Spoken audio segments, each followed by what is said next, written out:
on, B. We gonna get this work.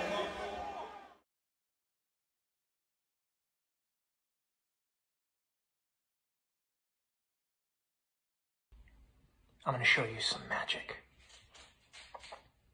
It's the real thing. I mean, it's all the real thing. This guy produces Tom Cruise deep fakes. They look pretty real, don't they? What's up, TikTok? You guys cool if I play some sports?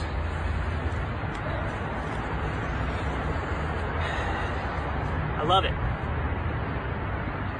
More for the audio experience. As much as the momentum. Hey, listen up, sports and TikTok fans. If you like what you're seeing, just wait till what's coming next. It's a good question. What is coming next? Because if this is the technology that's widely available already, then you have to assume that the technology available is much more advanced than this. Something called Deep Nostalgia was launched not too long ago, and they say they bring your old family photos to life. Why should this be concerning? Well, it's for a few reasons, isn't it? Imagine a FaceTime call with your partner as this technology advances. How are you going to definitely know that it is definitely your partner? I mean, you'll pick up on mannerisms and, of course, body language, the way they say things, how they say it. You'll be able to pick up on that. But they go silent. It can be bloody creepy, can't it? With stuff like crime too, how are we going to know that that person running out the bank, it's definitely their face, right? Should we believe everything that we see on the internet based on this sort of stuff, this deep fakery? Then the answer to that is no, isn't it? Alright, Shalom. First and foremost, I want to say, Call Allah Yahweh, Bahashim, Yahweh Shah, Bahashim Rakakadash. Double honors to the elders and the apostles of Great Millstone. Peace and blessings be to all the Akim now pushing this word into sincere Shalom. This is going to be another lesson through the Rakakadash. And out of one Ratazat, this is edifying. Alright, so basically what I'm going to title this lesson is Esaw will use his deep fake technology to demonize us. Alright, because in that clip I played before starting this lesson, I got that clip from this brother, GMS Get This Work.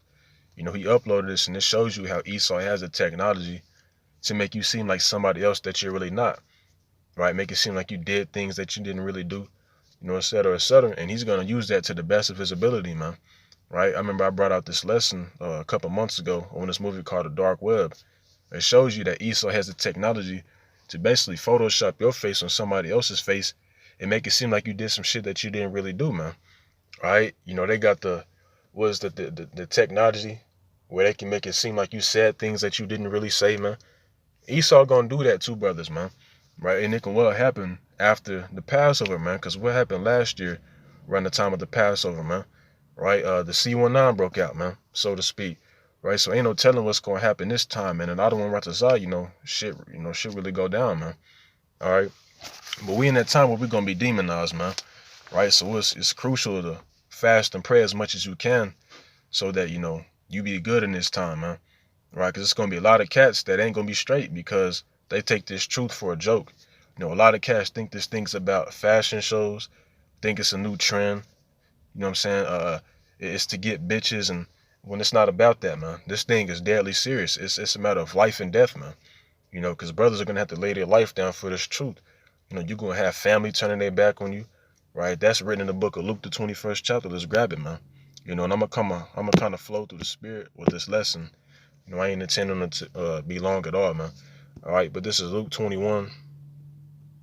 In verse 12, it says, "But before all these, they shall lay their hands on you and persecute you, delivering you up to the synagogues and into prisons, being brought before kings and rulers for my name's sake." And it's gonna get to that point. Right now we being persecuted verbally. Esaw talking shit, calling us terrorists, a black extreme terrorist group, and different things of that nature. But soon, shit gonna get real to the point where they actually gonna lay hands on brothers. They're gonna grab brothers up and throw them in the FEMA camps, and that's where the Lord is basically gonna test their faith to see if you're really about this thing, man. Right? Because you can read in Revelations, the 2nd chapter, in the 10th verse, which is every brother bring this out, man, right? Because it's an end time prophecy. Where we're going to be cast into prison for 10 days. Matter of fact, let me grab it, man, and I'll come back to Luke 21. Right, Revelations 2 and 10. And it says, fear none of those things which thou shalt suffer. Behold, the devil, Esaw, Edom, shall cast some of you into prison, that ye may be tried, and have tribulation 10 days. Be thou faithful to death, and I will give thee a crown of life. And that's where the Lord is basically gonna, try our faith, man, to see if we're really about this thing. Which, as it says in the book of 1 Corinthians 10 and 13, the Lord not gonna put you through anything that you can't handle, man. If you are one of those brothers, or any one of the aquas that do end up in the FEMA camp, hey, it's because you can handle it, man. And the Lord testing your faith, right? So that's where the Lord said, be thou faithful, and I will give thee a crown of life, right? We're going to have tribulation 10 days. And 10 just means perfection. It can be 10 days. It could be 2 weeks, a month, 2 months, however long it is, man. The Lord going to test your integrity, right? But that's why he said here, man, in the book of Sirach 4 and 28. I ain't brought this scripture out in a minute. Sirach 4 and 28, it says, strive for the truth unto death, and the Lord shall fight for thee. So even if it means you having to lay your life down for this truth, man, hey, be willing to do it, man, because it can well happen. That's why you got prophecies like Revelations 24, where John seen the souls of them that will be headed for not basically bowing down to the beast system, man. Right? There's going to be brothers that have to lay their life down for this truth, right? But it's better to lay your life down for this truth than to die in this world, man. Right? Because when Yahweh Shah come back, I'm not trying to die by Yahweh Shah, by a missile or by a laser beam. I'd rather go ahead and lose my life on this side for the Lord, right? And receive the kingdom, man, than to die and be reincarnated back in the kingdom and live with everlasting shame and contempt, man. Right? That's going to be a bad feeling, but, the shit's easier said than done, man. But that's why you got to pray, man, that the Lord give you that spirit to endure, man. And know to me, if you're one of those men and you are put in a particular situation such as that, you're going to have the spirit to endure, man. All right? So the next, matter of fact, let's go back to Luke 21, Salakia. All right, Luke 21, and we read verse 12. If we get 13, it says, and this shall turn to you for a testimony, right? Every brother has their different lots, man. All right, it says, settle it therefore in your hearts, not to meditate before what you shall answer. Why? Because the Lord gonna put the spirit in you to do whatever he wants you to do, man. It says, for I will give you a mouth and wisdom, which all your adversaries shall not be able to gainsay nor resist. And ye shall be betrayed both by parents and brethren and kinsfolks and friends, and some of you shall they cause to be put to death, man.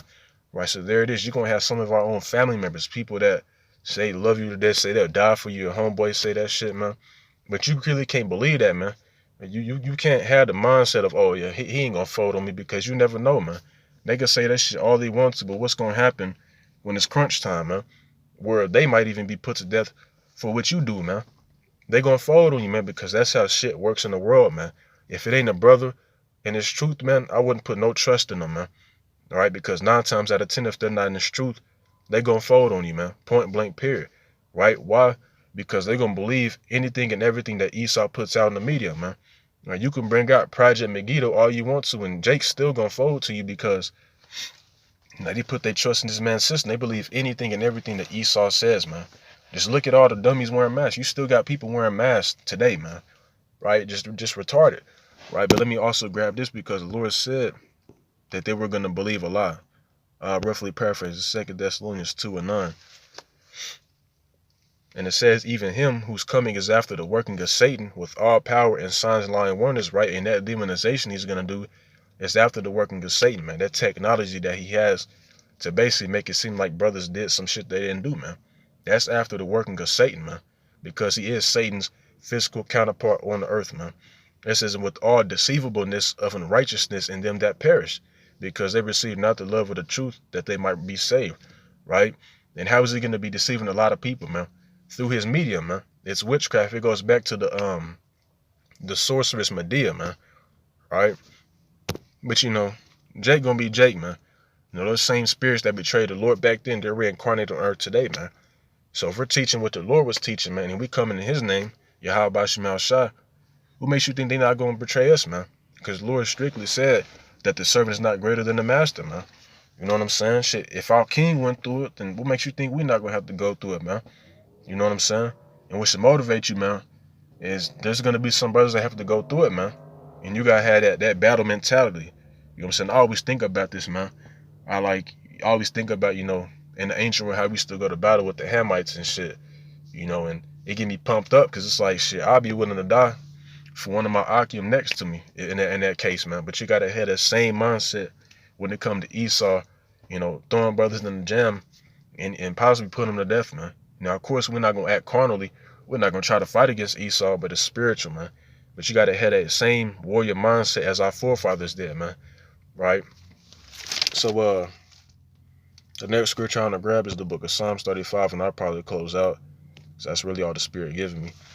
All right, this is Psalms 35 and 11. It says, false witnesses did rise up. They laid to my charge things that I knew not. All right, so even King David, you know, he was being falsely accused, man.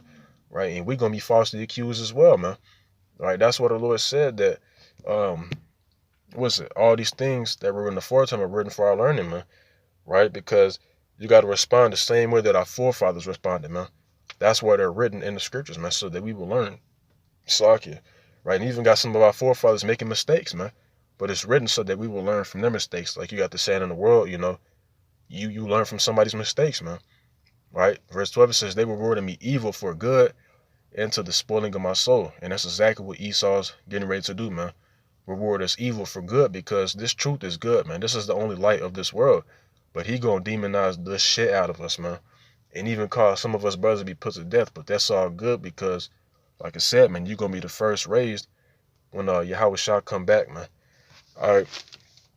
So, that was pretty much all I had to bring out, man. You know, I don't want to decide this was edifying.